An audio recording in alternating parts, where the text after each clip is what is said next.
let's talk about media freedom. It's common knowledge that in some democracies, governments have a love-hate relationship with the media.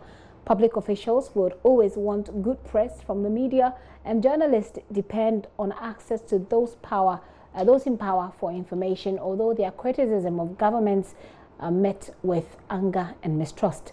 Some government often resort to boycotting media houses as a way of punishing them. One person who knows this all too well is journalist and former information minister Fritz Baffour. As we continue our campaign for media freedom, he tells JoyNews editor Arba Kumsin, boycotting media houses is not the way to go.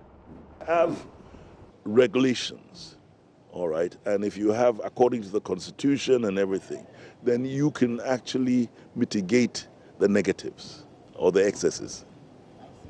Well, I mean, talking about regulation leads me to this point. How would you assess the media as we have it now? I think that really the Media Commission should be given more bite. I was a media commissioner for 2 terms, and it was difficult because we're supposed to be being financed by government.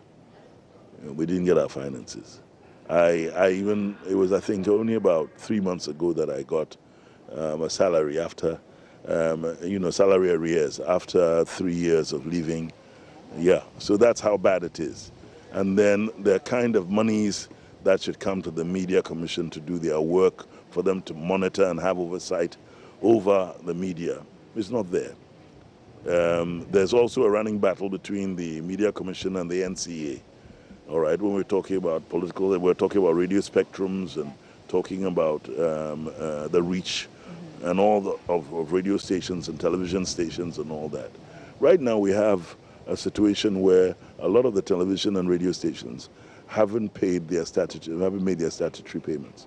That in itself is a problem. If the government moves in, they'll say, hey, you're trying to curb media freedom and all that.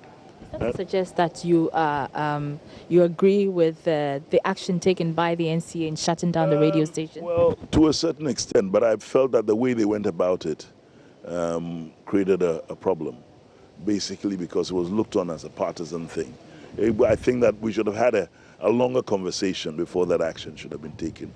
Enough justification for them to have closed down. Justification for... There are those who don't, who disagree.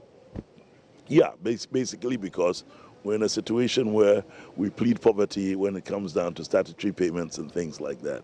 And government itself fails in upholding and paying the statutory payments where it should do. So therefore, we're all in the same mess.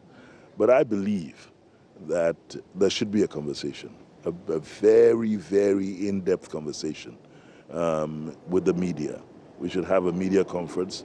All the players and stakeholders should be included so that we can do that.